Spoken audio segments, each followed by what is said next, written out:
El trabajo es una realidad que reclama una aproximación multilateral.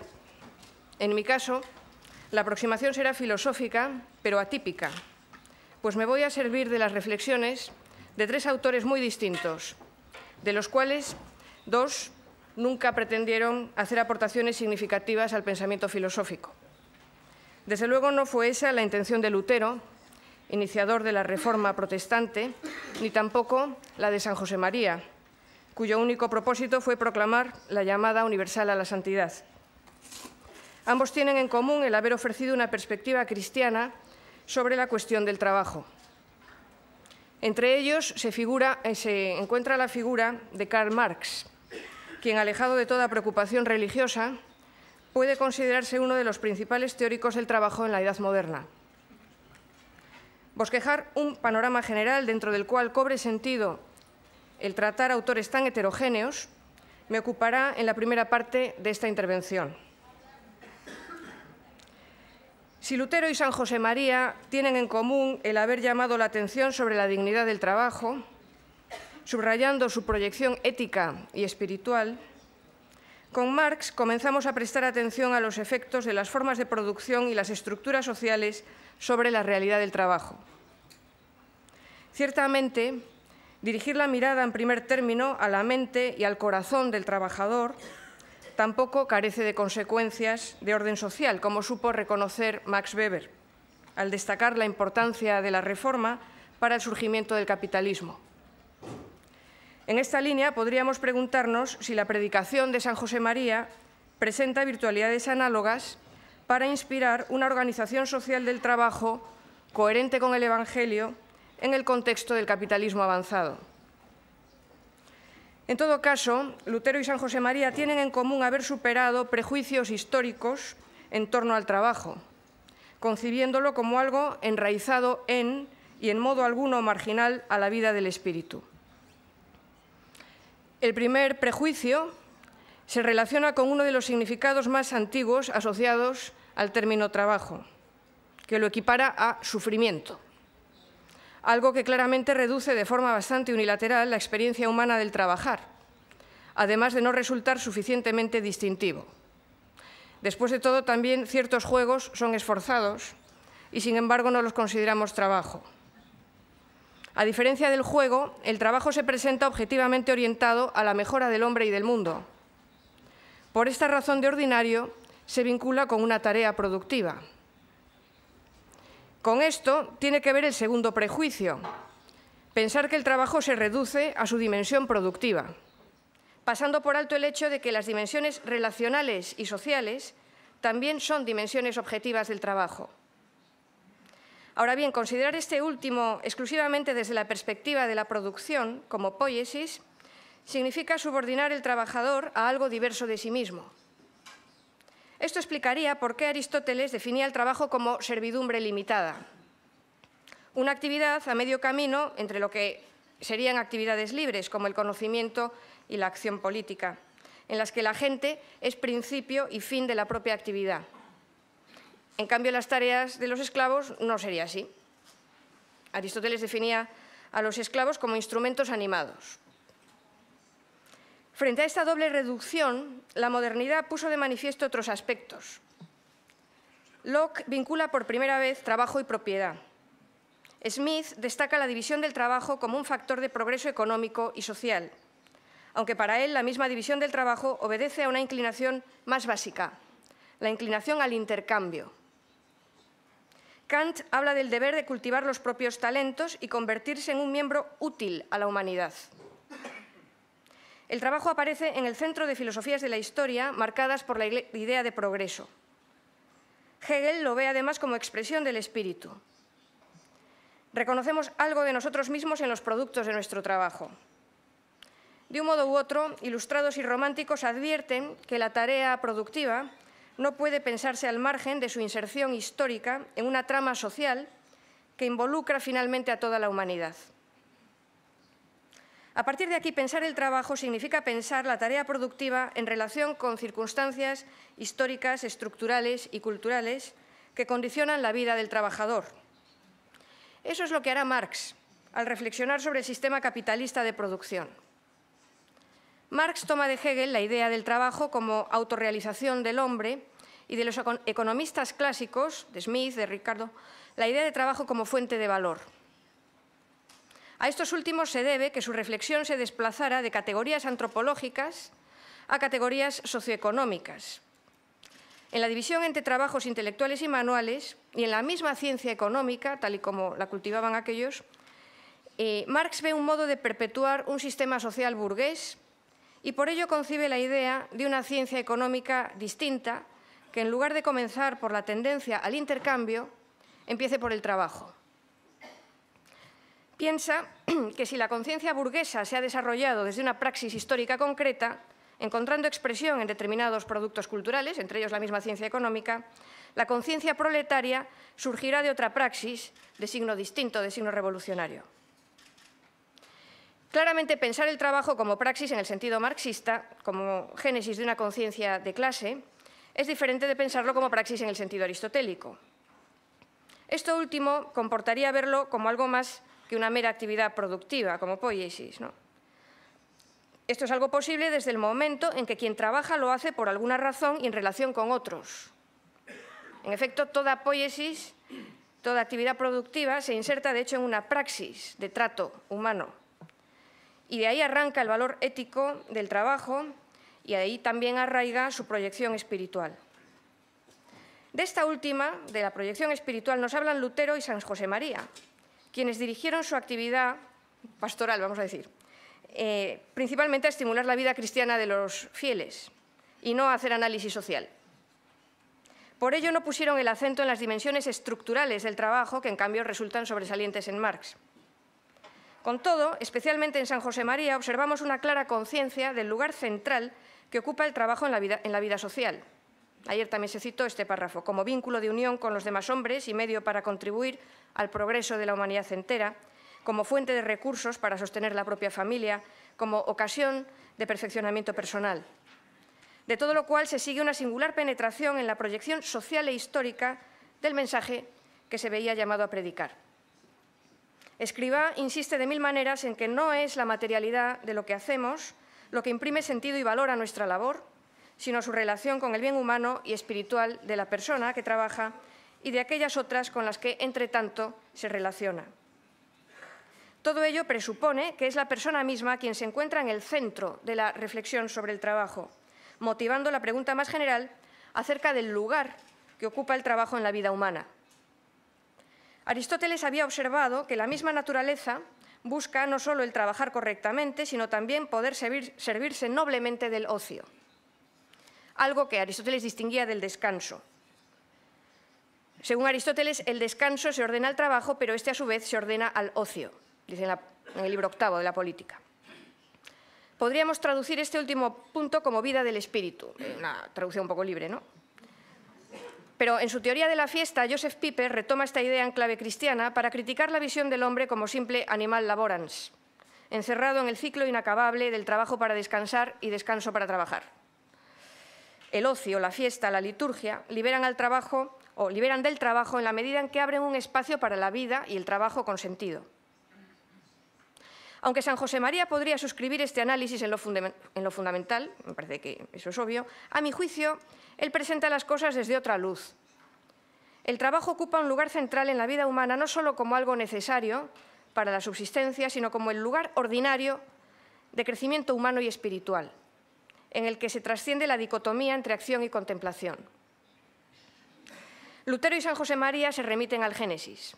Lutero subraya que Dios impuso al hombre el mandato de trabajar e ilustra la doctrina con ejemplos del Nuevo Testamento. San José María incide directamente en el designio creador de Dios, que constituye la naturaleza del hombre en la de un trabajador. Dios creó al hombre ut operaretur, para que trabajara. Pero además subraya el valor santificador del trabajo, basándose en que Jesucristo, el Hijo de Dios, ha asumido plenamente esta realidad humana. Por ello, santificar el trabajo significa asumir no solo la dimensión penitencial y productiva del trabajo, sino toda su profundidad antropológica y su proyección cultural y social. Pues el hombre se edifica a sí mismo mientras edifica el mundo. Significa, por tanto, asumir todo el contenido técnico, social, relacional y existencial del trabajo desde un núcleo ético que, partiendo del corazón del hombre y, por tanto, sin renunciar al discernimiento racional de lo justo y lo injusto, se abre a la acción del espíritu. Con ello, la conciencia ética se penetra de profundidad teológica. No podía ser de otro modo. Para San José María, la fe se toma en serio la razón y lo que la razón, también en cada momento histórico, identifica como merecedor de atención. El mensaje de la santificación del trabajo asume la realidad del trabajo humano en todas sus dimensiones, incluida, por supuesto, la dimensión ética y social que se desvela a la mirada crítica. Sin duda, estas consideraciones no son sino corolarios de un mensaje espiritual, principalmente espiritual, que San José María consideraba viejo como el Evangelio y como el Evangelio nuevo. Efectivamente, San José María habla del trabajo desde una honda meditación de la Sagrada Escritura y en coordenadas teológicas, en las que yo no voy a entrar aquí, solo de manera colateral. Pero aquí sí que me interesa subrayar que también habla del trabajo a la luz de la experiencia moderna sobre el trabajo humano, la cual, aún compartiendo rasgos comunes con la del hombre de todos los tiempos, presenta también perfiles peculiares. Y a Lutero y a Marx debemos el haber explicitado aspectos cruciales de esa experiencia moderna del trabajo. Lutero no dedicó una obra específica al trabajo, sin embargo, sus comentarios a la Escritura y su predicación están sembrados de referencias lo suficientemente significativas, por su contraste con la tradición precedente, como para que podamos atribuirle una doctrina sobre el trabajo, que se comprende en el marco teológico e histórico en el que fue desarrollada. Debemos considerar que antes de recibir la traducción de las obras de Aristóteles, la cristiandad medieval oscilaba entre varias influencias que ponían límites al aprecio por el trabajo que sí apreciamos lo advertimos en el Nuevo Testamento. Aunque la Biblia habla más del trabajo de Dios que del trabajo del hombre, el judaísmo valoraba positivamente el trabajo. Pero este aprecio contrastaba con su escaso prestigio en la cultura helena y luego en la cultura romana. Y esa visión ha marcado la conciencia occidental sobre este punto durante mucho tiempo, ya que tampoco los bárbaros llegados del norte, ya lo siento, no sé si hay alguno, bueno, lo valoraban especialmente. Por ello resulta llamativo que el mundo medieval evolucionara inicialmente de una mayor a una menor valoración del trabajo. De una menor a una mayor valoración del trabajo, algo que se advierte ya en el Renacimiento carolingio y más tarde en el siglo XII. Es significativo, ayer se mencionaba aquí también en la sala, por ejemplo, que a partir de entonces comiencen a representarse oficios en los capiteles góticos de tantas catedrales e iglesias. Bueno, y la vitalidad que tenían los gremios, o sea, tanto que, por ejemplo, en el siglo XX, XIX-XX, Durkheim, en la división del trabajo social, se fija en eso, en la vitalidad de los gremios, para hablar de la primera forma de solidaridad social, la solidaridad mecánica, ¿no? En los siglos XIV y XV, sin embargo, vuelve a profundizarse el viejo contraste entre la mayor valoración del trabajo intelectual frente al manual. Y en este contexto se comprende mejor en qué sentido la Reforma protestante trajo consigo una significativa, aunque paradójica, revalorización del trabajo en la vida humana. En efecto, convencido de que la salvación procede solo de la fe y no de las obras, Lutero no reconoce un valor soteriológico o santificador al trabajo. Al fin y al cabo, una obra humana. Sin embargo, recurre a la Escritura para subrayar su dignidad. Argumenta que responde al mandato original de Dios, constituyendo un modo práctico de realizar la propia vocación y de manifestar nuestro amor al prójimo. Así, aunque siga empleando con relativa frecuencia el término trabajo en el sentido negativo de esfuerzo y sufrimiento, sus observaciones reflejan una nueva aproximación a la realidad del trabajo.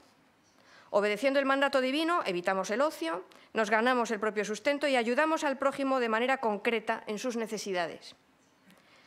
Si en la visión del trabajo como remedio del ocio cabe apreciar todavía una visión prioritariamente ascética o disciplinante del trabajo, el hecho de que lo ponga en conexión con el servicio al prójimo constituye un rasgo humanista. Asimismo, y en notorio contraste con el modo entonces usual de comentar el pasaje evangélico de Marta y María, Lutero evita afirmar la superioridad de la vida contemplativa sobre la activa. Simplemente pone en guardia frente a la actitud que lleva a considerar el trabajo como un fin en sí mismo, algo que él aprecia en la falta de serenidad de Marta ante el aumento de trabajo, que delata ausencia de libertad. La libertad, podríamos añadir, que procede solo de la fe y constituye el núcleo de una vida auténticamente cristiana.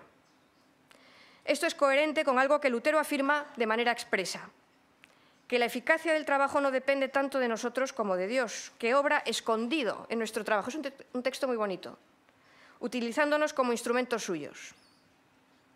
Así, el trabajo que aprecia Lutero es el que, procediendo de la fe y abandonando la eficacia en Dios, se manifiesta en obras de servicio al prójimo. Una aproximación teológica que permite nivelar o relativizar la diferencia entre vida contemplativa y vida activa, redundando en esa revalorización de la vida ordinaria y las actividades seculares que, según Charles Taylor, desencadena la Reforma protestante. Lo interesante es que dicha revalorización remite al mandato de Dios como a su fuente. Por ello también Lutero visualiza el trabajo de cada fiel como una vocación, análoga a la que recibieron los apóstoles. Bueno, en la versión completa tienen las referencias. Cada hombre debe servir a Dios en el lugar en el que fue llamado. Según Karl-Heinz Zurmühlen, dentro aún de la ortodoxia luterana posterior, un autor como Johann Gerhardt podrá decir que la profesión humana se funda en la vocación divina, distinguiendo entre una vocación universal y una vocación personal. Mientras la primera anuncia el mensaje de salvación para todos los hombres, la segunda se refiere al ejercicio del propio trabajo. Se ha dicho que, subrayando así el igual valor de todos los trabajos, Lutero reforzaba el ethos burgués que entonces despuntaba, contribuyendo siquiera indirectamente a generar las condiciones culturales propicias a la revolución industrial. Por ahí discurre en parte el argumento de Weber. Lo que no podía ofrecer Lutero, sin embargo, eran herramientas conceptuales con las que realizar un análisis crítico de las formas de trabajo que estaban entonces emergiendo. ¿Cómo podría hacerlo? Si bien criticó la posición de aquellos que vivían de explotar el trabajo del prójimo mediante usura, sus consideraciones sobre el trabajo están inevitablemente condicionadas por la vida económica del siglo XVI, anterior, por tanto, al despegue de la economía moderna y al maquinismo, así como a los complejos problemas sociales derivados de tales cambios. Para estar a la altura de los tiempos y evitar que el espíritu cristiano quedara recluido en los confines de una ética pequeño burguesa, ciertamente crítica con una aristocracia improductiva, pero incapaz de hacer frente a la realidad y necesidades de una nueva clase social trabajadora, que en el siglo XIX iba a adquirir protagonismo histórico, era necesario emplear a fondo la razón y analizar de qué manera los cambios en las condiciones de producción afectaban a la realidad humana del trabajo. El primero en reflexionar seriamente sobre los efectos de estas transformaciones en el espíritu humano fue Marx. Alienación fue la palabra que escogió para referirse a ellos. Una palabra en la que resuena la filosofía romántica de Hegel, pero sobre todo el materialismo crítico de Feuerbach. Podemos preguntarnos, ¿qué vio Marx que no hubiera sido visto antes? ¿Era una nueva mirada sobre el mismo mundo o un nuevo mundo que empezaba a desvelarse a su mirada? ¿Qué queda de lo que él vio en el mundo del trabajo contemporáneo? Conviene reparar en que hablar de alienación en los términos que lo hacemos hoy, como una herida del espíritu del hombre que de algún modo se siente desgarrado porque se ve separado de su contexto, de sus congéneres, de las obras de sus manos, solo ha llegado a ser posible en un contexto moderno, específicamente romántico, en el que el valor de la individualidad pasa a primer término en abierto contraste con la mentalidad pequeño burguesa, proclive a identificar el universo moral con el pequeño mundo de sus convencionalismos sociales. Desde esta perspectiva tiene sentido decir que el comunismo de Marx, esto es una paradoja, pero es así, solo fue posible sobre la base de un sustrato previo de individualismo romántico, que entre tanto ya forma parte de nuestro modo de ver el mundo, según el cual el hombre reconoce algo de sí mismo en los productos de sus manos, en las obras de la cultura. Superar la alienación a la que, según Marx, aboca el sistema capitalista de producción, retornar a su ser completo, sería la aspiración del trabajador que, desposeído de los medios de producción y reducido a pura fuerza de trabajo, ha sido despojado de sí mismo para quedar inserto en un proceso de producción controlado por otros, ignorante del valor y destino de sus esfuerzos. El mismo concepto genérico e indiferenciado de trabajo sería en parte un efecto de tales cambios. La observación de Hannah Arendt, según la cual Marx, así como otros muchos intelectuales modernos, habría confundido labor and work, Arbeiten and Werken, vendría a corroborar la aparición de esta nueva categoría de trabajo. Para Arendt, la labor se inserta en el ciclo de la vida, mientras que el trabajo productivo se distingue y destaca de la actividad orgánica porque crea mundo, cultura. Sin embargo, en el curso de las transformaciones vinculadas a la división del trabajo y la revolución industrial, la actividad del Homo Faber vendría o se habría socializado y reabsorbido en la actividad del animal laborans. La multiplicación de objetos, también culturales, de la que habríamos sido testigos en la época moderna como efecto de la revolución industrial, no nos hablaría ya de sus autores individuales, pues sería más bien el resultado de una gigantesca transformación social que, mediante la división de tareas, habría parcelado el proceso productivo y alejado de cada trabajador el producto final de sus esfuerzos. Es esta la transformación que conduciría a poner en primer término la fuerza de trabajo, según Marx, una pura fuerza natural, un trabajo no cualificado, que relativiza definitivamente la diferencia entre trabajo intelectual y físico, pues en toda actividad laboral hay desgaste físico y mental. Todo vendría a integrarse en un proceso cuasi biológico, destinado en primer término a asegurar las condiciones de subsistencia no simplemente individuales, sino del género humano en su conjunto. Lo anterior explicaría que Marx pueda considerar a su vez toda labor biológica en términos de trabajo. Entre tanto, la palabra vuelve a designar el esfuerzo mediante el cual la humanidad asegura su subsistencia, su reproducción como especie, transformando la naturaleza y, entre tanto, transformándose a sí misma. Esto último, por lo demás, sería indicativo de que el trabajo no sería solamente una necesidad eterna impuesta por la naturaleza, sino también una fuente de progreso histórico y social, pero siempre en un orden inmanente, el lugar en el que se verifica una profunda y singular simbiosis entre hombre y naturaleza, la fragua donde toma forma el progreso de la entera humanidad. Todo lo cual resultaría más claro si, como quiere creer Tiago Nilo, hablando de humanidad, Marx no se refiere al ser humano en singular, sino considerado en sus relaciones sociales, en el conjunto de la vida en común y de la convivencia, un poco en la línea que ayer apuntaba la profesora Giovanola, tal vez un poco unilateral, porque se fijaba mucho en los Grundrisse, dejando en penumbra el texto publicado del Capital, ¿no? Bueno, esto permitiría matizar el reproche que tantas veces se le ha dirigido de haber reducido la experiencia humana del trabajo a sus aspectos productivos. Sin embargo, como anota Renault, las palabras de Marx abren otros interrogantes. Bueno, abren muchísimos interrogantes. Voy a enumerar algunos. Renault los resume magistralmente. ¿Considera Marx que el trabajo es una de las marcas características de la humanidad dentro del reino animal, lo que podríamos llamar una concepción antropológica del trabajo, o bien lo considera un producto del capitalismo, historización del trabajo?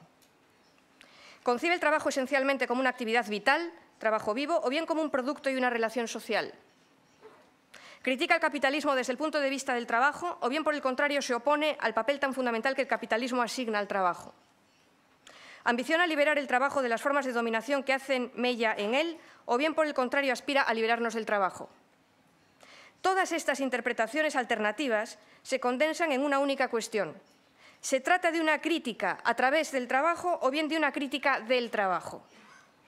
Aunque también se podría dudar si todas estas alternativas se hacen cargo cabalmente del pensamiento de Marx. Bueno, yo desde luego no las voy a resolver aquí, porque estas alternativas existen. La obra de Marx se presta a interpretaciones muy contrapuestas.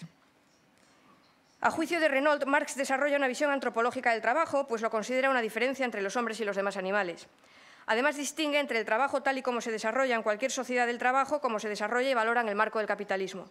Pero para Marx, el verdadero problema reside en examinar el modo en que las relaciones sociales implicadas en distintos modos de producción inciden en la configuración del trabajo, y por ello dirige su crítica al sistema capitalista, en el que, según expone, el trabajador perdería el control de su propia actividad, ahora dominada por el ritmo colectivo, las máquinas y el conocimiento tecnológico, convertida en medio para crear un valor de cambio.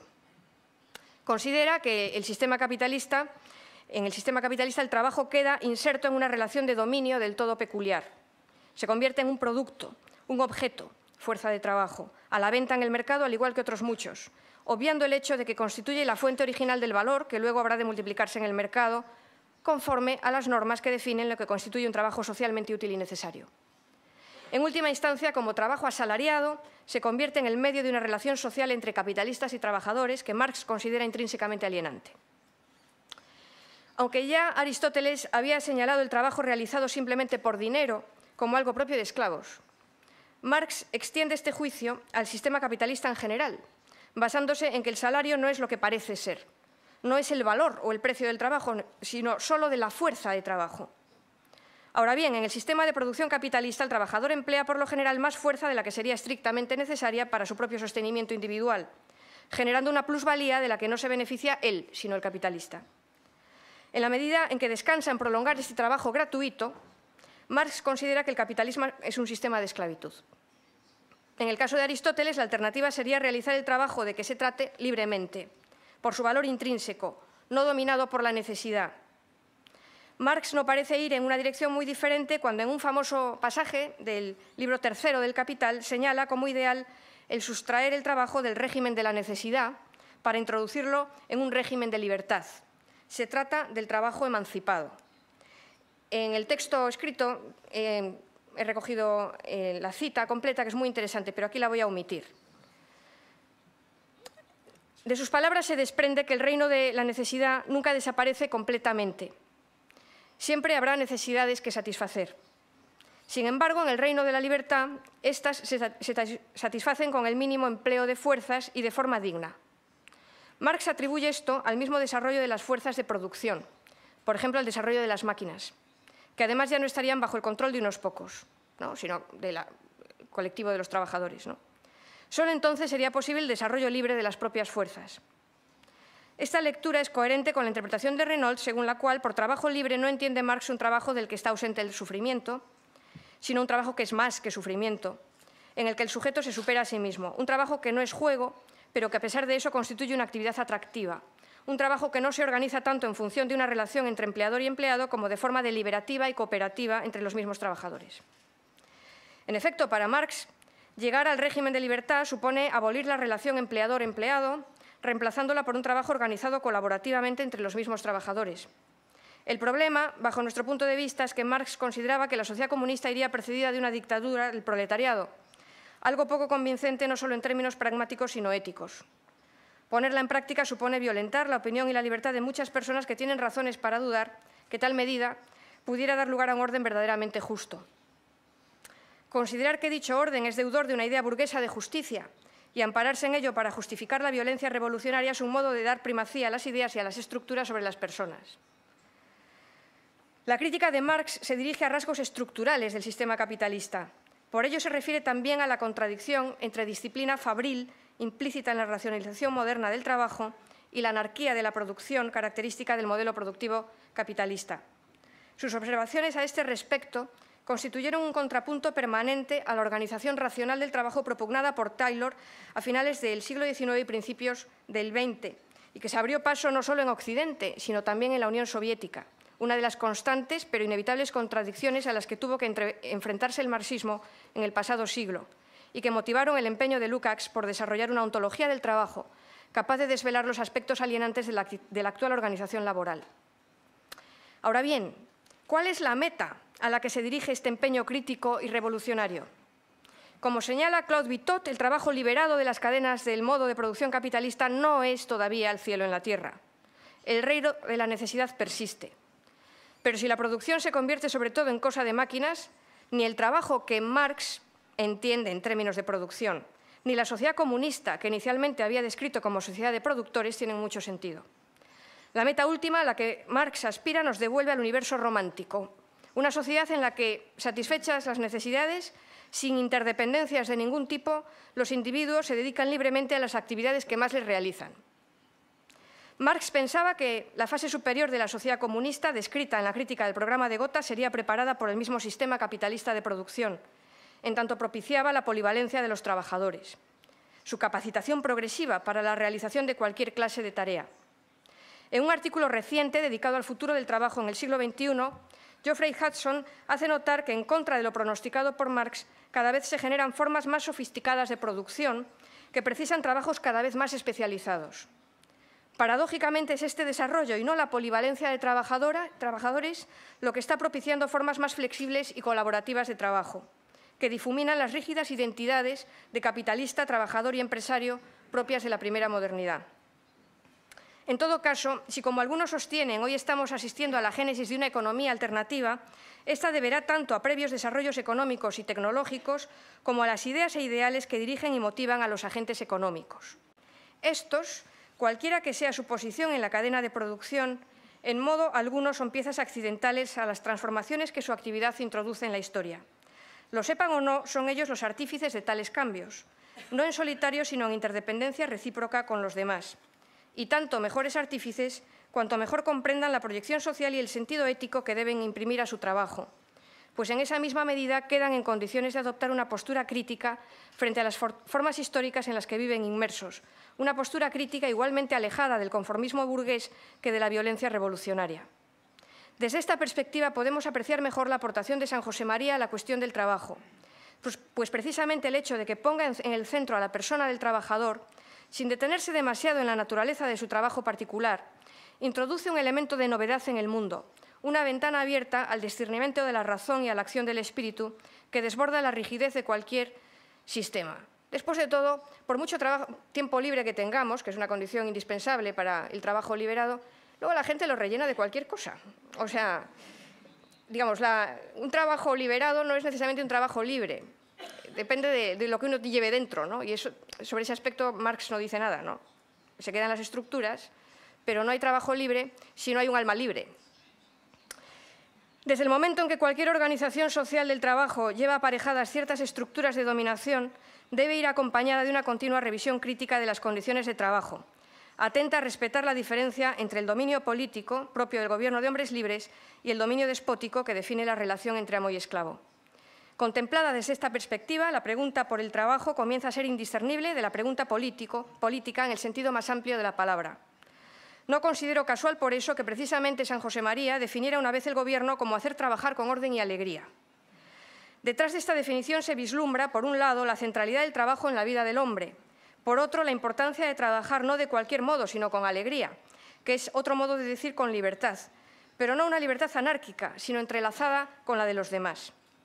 Esto, sin embargo, depende de que los trabajadores perciban que lo que hacen tiene sentido, un sentido que trasciende el propio provecho personal más inmediato, un sentido que es posible compartir con otros. Por esta vía podríamos llegar a lo que tal vez, abusando del término, cabe calificar de una concepción litúrgica del trabajo. Aunque hasta donde yo sé, San Josemaría no empleó nunca esta expresión, sí habla de convertir la jornada en un acto de culto, con lo que alude a la posibilidad de hacer del trabajo una ofrenda grata a Dios, uniéndola a la ofrenda que Cristo hace de sí mismo al Padre. Pero esto significa que el trabajo no comparece como algo contrapuesto a la oración, sino como la materia de la oración más perfecta.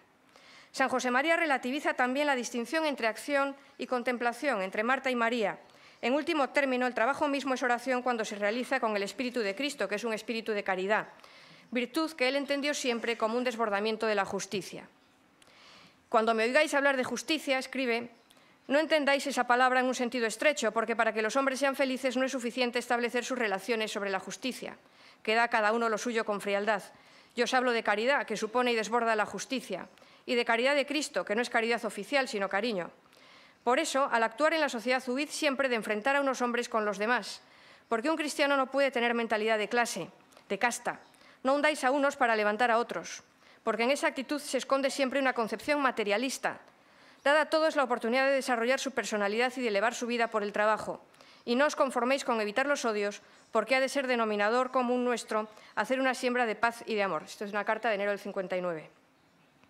Nos encontramos en las antípodas de Marx. Aunque San Josemaría comparte con él la convicción de que la cuestión del trabajo se encuentra en el núcleo del progreso personal y social, su enfoque de la realidad humana y social del trabajo es diametralmente opuesto, pues se basa en la primacía del espíritu sobre la materia. Frente a la valoración que hace Marx de la religión como el opio del pueblo, en la crítica de la filosofía del Estado de Hegel, San Josemaría habla de la religión como de la mayor rebeldía del hombre que no tolera vivir como una bestia, que no se conforma, no se aquieta, sino trata y conoce al Creador. Que afirme la primacía del espíritu, sin embargo, no convierte su mensaje en un espiritualismo. De hecho, San Josemaría concibe expresamente su doctrina sobre la santificación del trabajo como expresión de un genuino materialismo cristiano, que por lo demás abarca más cosas, ¿no? Que, según sus propias palabras, se opone audazmente a los materialismos cerrados al espíritu, que, según consta por una carta que escribía a sus hijos en el año 42, identificaba como uno de los rasgos más preocupantes de la época. Cito: el estilo general de la civilización que nos envuelve ha alterado la visión de muchas cosas que podrían ser de otra forma y deberían estar orientadas por otro camino, es decir, por el sentido del trabajo santificado y santificador, por el sentido de la proyección personal de nuestras ilusiones sobrenaturales en el mundo del trabajo hecho con perfección, por la acción eficaz de la honradez eficiente y organizada.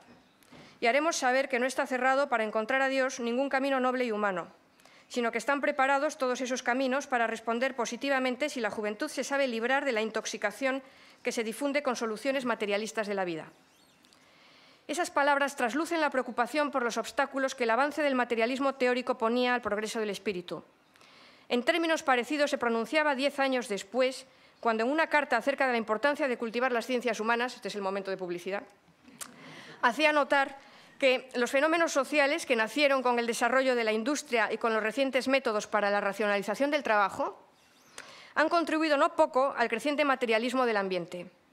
De ahí que sea hoy especialmente necesario llevar a Dios a todas las actividades humanas. Esto es de una carta del 51. Sus palabras reflejan los cambios en la organización del trabajo a lo largo del siglo XX. En la misma línea, en 1969 insistía: no todo lo que hay en las sociedades económicamente más desarrolladas es necesariamente un adelanto, porque la economía no es la norma suprema de la vida. En ese contexto, precisamente, resaltaba la urgencia de llevar a Dios a todas las actividades humanas, un modo de referirse a la santificación del trabajo ordinario, en el cual visualizaba el germen del que habría de nacer una humanidad renovada. Cito: ayudaremos eficazmente a crear un clima de entendimiento mutuo, de convivencia, con una visión amplia y universal que ahogue en caridad todos los odios y rencores, sin lucha de clases, sin nacionalismos, sin discriminaciones. Soñad y os quedaréis cortos. Este es del 42. Ciertamente, la fe de San José María en el potencial transformador del trabajo santificado puede resultar una respuesta ingenua o insatisfactoria a quien busque soluciones espectaculares o revolucionarias a los grandes problemas sociales que nos aquejan. Pues él no persigue ofrecer soluciones de ese tipo, sino predicar el Evangelio. La fe en el potencial santificador del trabajo ordinario no es, en rigor, otra cosa que la fe en el poder de Dios capaz de dar de comer a una multitud a partir de la multiplicación de unos pocos panes y peces. Al mismo tiempo, sin embargo, supone situar en el centro de la transformación social la misma santificación del hombre que trabaja. Estas crisis mundiales son crisis de santos, había escrito, sin que tal cosa comportase de ningún modo hacer de la santificación del trabajo un programa individualista. Esto queda excluido desde un punto de vista objetivo por la misma dimensión social tanto del hombre como del trabajo, y desde un punto de vista subjetivo por la intencionalidad que debe presidir el trabajo santificado, que es de punta a cabo una intención de servicio. He ahí la doble lectura del lema para servir, servir, con el que San José María sintetizaba competencia profesional y espíritu de servicio. Bueno, por ello podía afirmar, me salto unas líneas, que la santificación del trabajo ordinario constituye como el quicio de la verdadera espiritualidad para los que, inmersos en las realidades temporales, estamos decididos a tratar a Dios. No simplemente porque en torno a la realización competente del propio trabajo se ponen en práctica virtudes que son necesarias para edificar el propio carácter y la propia vida espiritual, sino porque objetivamente todo trabajo constituye un modo de contribuir a la construcción de la ciudad terrena, un modo de humanizar el mundo.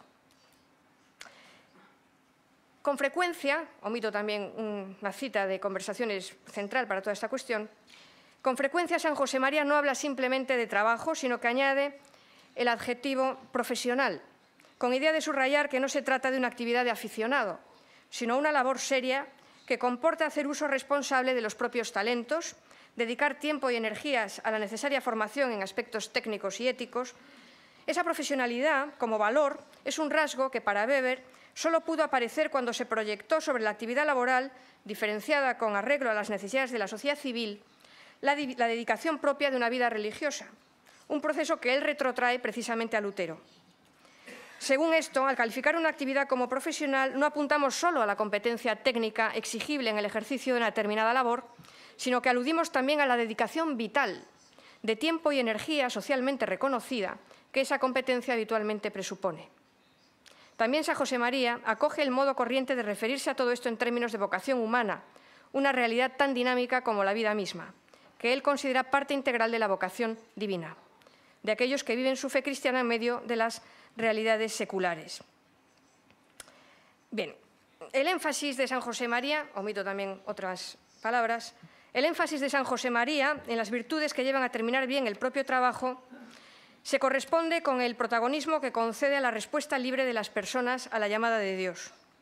Ambos puntos desplazan a un lugar secundario el peso que los teóricos modernos del trabajo conceden a la fuerza determinante de las estructuras. Pues incluso para Weber, la especialización requerida por la profesión, a pesar de su original inspiración religiosa, constituía un aspecto de esa racionalización de la vida que define la modernidad. Un proceso ambivalente que habría conducido al triunfo de la razón pragmática y con ella a la deshumanización o a las alienaciones señaladas por Marx.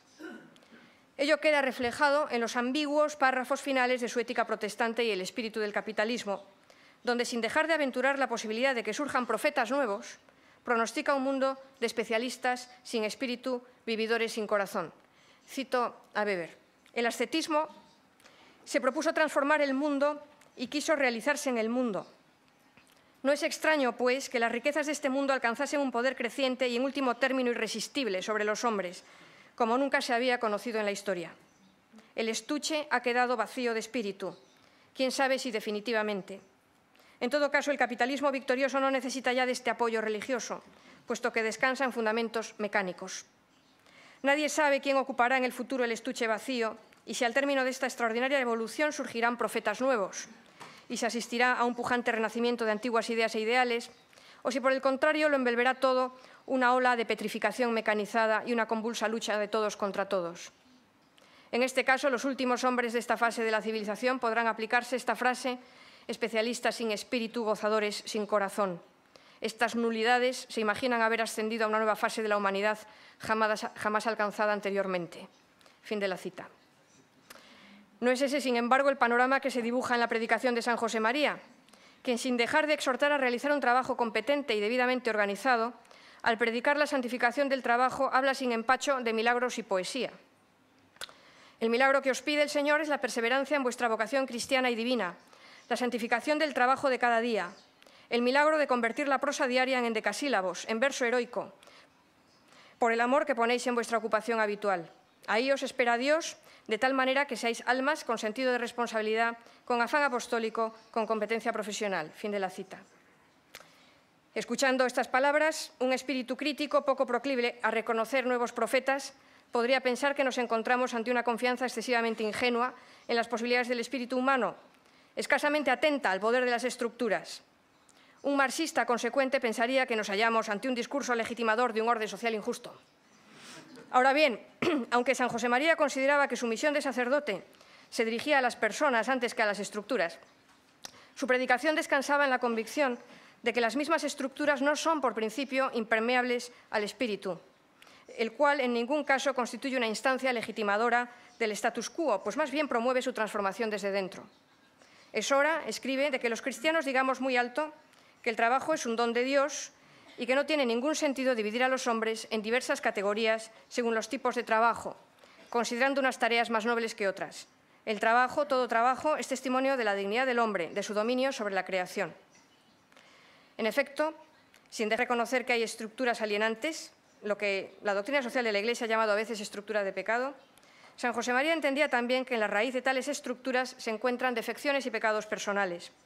Y por lo mismo, el modo de revertir la situación y generar un espacio donde pueda circular libremente el espíritu pasa precisamente por la santificación del trabajo, idea que contiene algo más que un simple ejercicio ascético y, por tanto, personal o privado, pues supone una afirmación de la secularidad y de las realidades seculares con su lógica propia como un modo cristiano de estar en el mundo. Lo voy a dejar aquí para terminar a tiempo.